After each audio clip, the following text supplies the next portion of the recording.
नमस्कार साथियों, राजस्थान एसआई का पेपर हुआ है। हिंदी वाला पेपर हम लोग यहाँ पर देखेंगे। मैं आपको बताने की कोशिश करूँगा, जो आंसर सही रहेंगे उसके बारे में आप लोग अपने आंसर्स का मिलान जरूर कर लीजिए। आइए देखते हैं क्या प्रश्न आया हुआ था। देखिए, एक प्रश्न पूछा गया है, इनमें से किस शब्द में ईन प्रत्यय नहीं है। मैं आपको वो आंसर्स आपको बताऊँगा जो आंसर सही हैं। इसके बाद में हम लोग देखेंगे जो आंसर इस समय सही है उसको हम देख लेंगे। आप लोग अपने आंसर्स को मिला लीजिए। तो दोस्तों देख लीजिए, पहला प्रश्न मैंने आप पढ़ा, इसका जो सही ऑप्शन है वो ऑप्शन नंबर तीसरा सही है, गमगीन। इसमें जो है ईन प्रत्यय नहीं लगा है। अगला प्रश्न अगर हम देखें, किस शब्द में ल प्रत्यय नहीं है, तो इसमें जो सही ऑप्शन हो जाएगा वो ऑप्शन नंबर 2 सही हो जाएगा।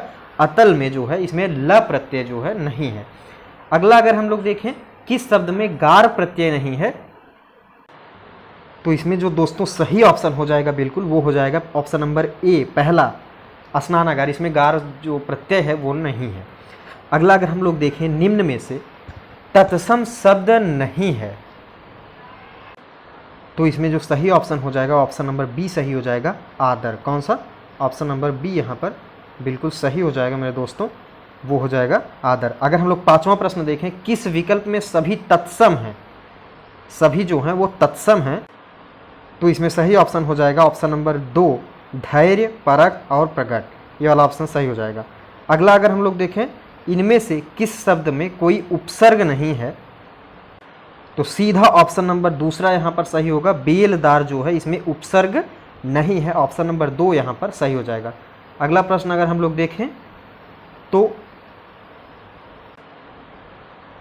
किस विकल्प में तत्सम और तद्भव दोनों प्रकार के शब्द समाहित हैं, तो इसमें जो सही ऑप्शन हो जाएगा आंवला, अमावस और कबूतर। यानी ऑप्शन नंबर जो दूसरा यहाँ पर है वो बिल्कुल सही हो जाएगा, आंवला, अमावस और कबूतर। जिन लोगों ने ऑप्शन नंबर 2 किया है वो बिल्कुल सही किए हैं। निम्नलिखित में से देशज शब्द, देशज शब्द कौन सा है, तो वो है ऑप्शन नंबर तीसरा सही हो जाएगा, टेटुआ। कौन सा? टेटुआ जो है वो देशज शब्द है। किस वाक्य में विदेशी मूल के शब्द नहीं है, तो बिल्कुल आसान सा, इसमें जो चौथा ऑप्शन है वह सदैव सच बोलता है, इसमें कोई भी विदेशी मूल का शब्द नहीं है। यानी ऑप्शन नंबर चौथा जो है, जिन लोगों ने इसका आंसर किया हुआ है वो लोगों ने बिल्कुल सही किया हुआ है। दोस्तों अगर आप चैनल पर नए हैं तो चैनल को सब्सक्राइब जरूर कर लीजिए और वीडियो को लाइक करना मत भूलिएगा। वीडियो को लाइक कर लीजिए, चैनल को तो जरूर सब्सक्राइब करिए। अगर हम लोग 10वां प्रश्न देखें, किस विकल्प में कोई भी शब्द विदेशी मूल का नहीं है,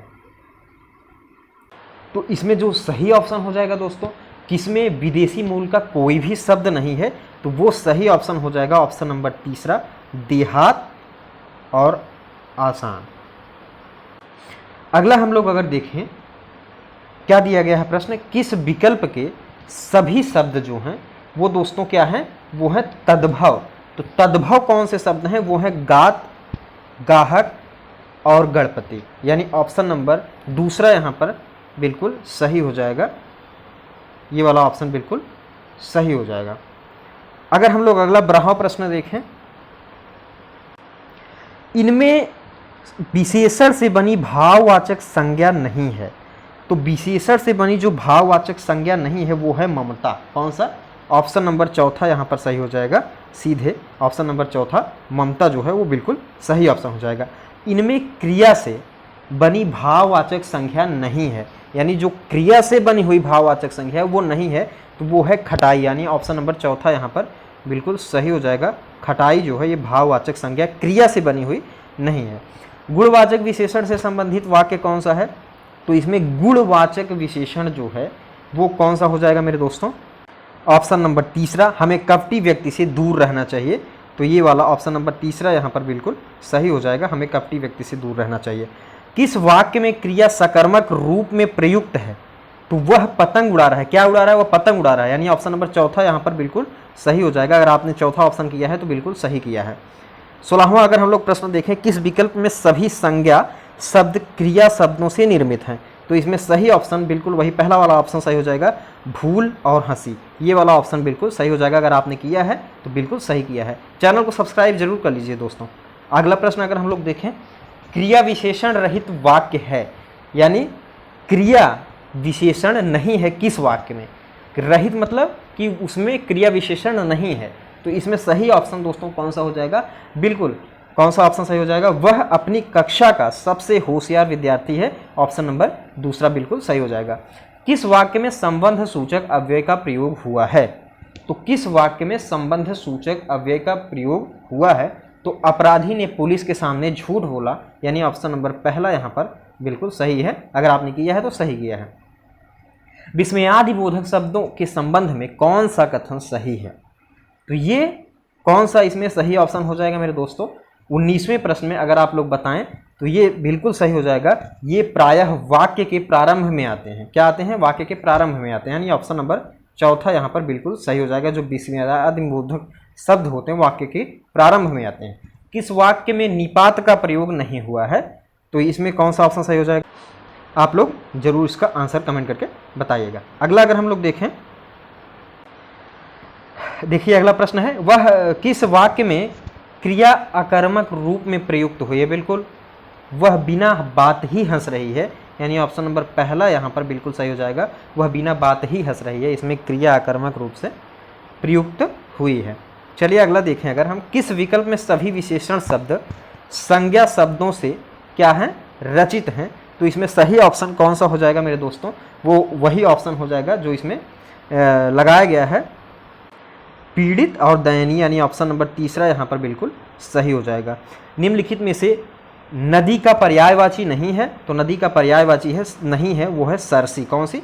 सरसी। अगर हम लोग अगला प्रश्न देखें दोस्तों, किस विकल्प में सभी शब्द पेड़ के पर्यायवाची हैं? तो विटप और द्रुम, ऑप्शन नंबर चौथा यहाँ पर बिल्कुल सही हो जाएगा, विटप और द्रुम।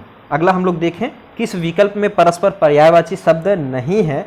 तो इसमें कौन सा ऑप्शन सही हो जाएगा? 25वें में कौन सा ऑप्शन आपको सही लग रहा है? तो इसमें जो सही ऑप्शन हो जाएगा दोस्तों वो हो जाएगा रात और यामिनी। ऑप्शन नंबर तीसरा बिल्कुल सही हो जाएगा। यहाँ पे आप टिक कर सकते हैं, ऑप्शन नंबर कौन सा? तीसरा, रात और यामिनी।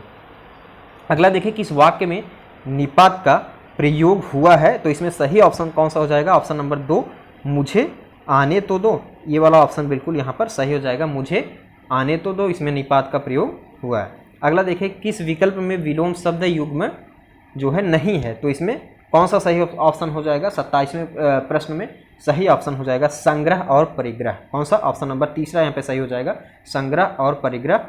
28वां देखिए, निम्नलिखित में से निम्नलिखित में विलोम युग्म कौन सा है? तो सुकर दुष्कर दिया गया है, ये मूढ़ विमूढ़, विज्ञ अभिज्ञ, सामिस आमिष। तो इसमें सीधा मेरे दोस्तों हो जाएगा कौन सा? संग्रह और परिग्रह, यानी ऑप्शन नंबर तीसरा सही हो जाएगा। 28वां प्रश्न हम लोग देखें, निम्नलिखित में विलोम युग्म, सॉरी हम लोगों ने वो पढ़ लिया था। 28वां प्रश्न जो है, निम्नलिखित में से विलोम युग्म है कौन सा है? तो सुकर और दुष्कर, ऑप्शन नंबर चौथा यहाँ पर सही हो जाएगा। अगर हम लोग अगला देखें, किस विकल्प में समश्रुत भिन्नार्थक शब्दों का अर्थ भेद सही नहीं है? तो इसमें सही ऑप्शन हो जाएगा शोथ और शोध, यानी ऑप्शन नंबर दूसरा यहाँ पर जो है वो बिल्कुल सही हो जाएगा। शोथ और शोध का जो अर्थ है वो सही नहीं है। अगला देखें, किन समश्रुत शब्दों का अर्थ भेद सही नहीं है? तो इसमें ऑप्शन नंबर तीसरा सही हो जाएगा, चिर और चीर। ऑप्शन नंबर तीसरा अगर आपने किया है तो बिल्कुल सही किया है। परिच्छेद, परिच्छेद और परिच्छेद शब्दों का सही अर्थ इसमें आपको बताना है। कौन सा?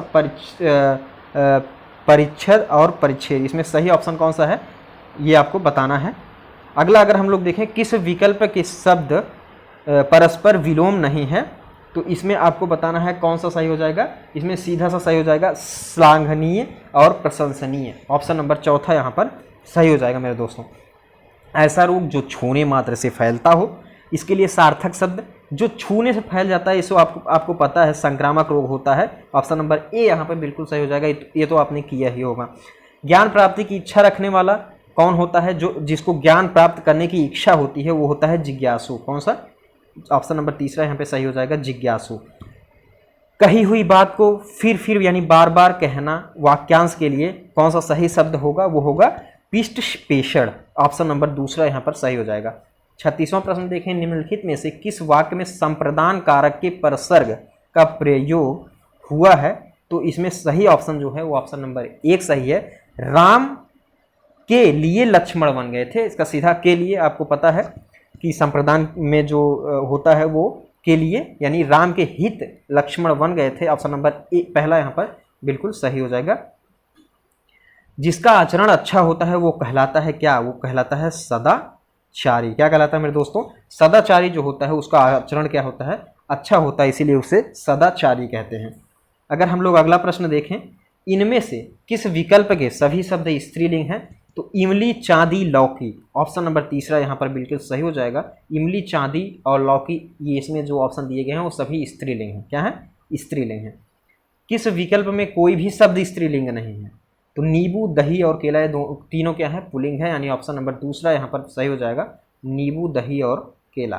कौन सा शब्द सदैव एक वचन में प्रयुक्त होता है? तो इसमें सही ऑप्शन कौन सा हो जाएगा? ऑप्शन नंबर एक, आकाश जो है वो सदैव एक वचन में प्रयुक्त किया जाता है। अगला प्रश्न है, किस वाक्य में मध्यम पुरुष का प्रयोग नहीं हुआ है? तो ऑप्शन नंबर तीसरा यहाँ पर सही हो जाएगा। हम अपने आप को भूल गए, इसमें जो है मध्यम पुरुष का प्रयोग नहीं हुआ है। हिमालय से अनेक नदियाँ निकलती हैं, इसमें कारक कौन सा? यानी हिमालय से नदियाँ अलग हो रही हैं, तो अपादान कारक हो जाएगा। कौन सा? अपादान, यानी ऑप्शन नंबर तीसरा यहाँ पर बिल्कुल सही हो जाएगा। दोस्तों इतने प्रश्न हमने आपको बताया, शेष प्रश्नों को मैं जल्द ही बता रहा हूँ आपको। आप चैनल को सब्सक्राइब कर लीजिए ताकि जैसे वीडियो अपलोड हो आपको वीडियो का लिंक मिल जाए। तो आप सभी का बहुत बहुत धन्यवाद दोस्तों।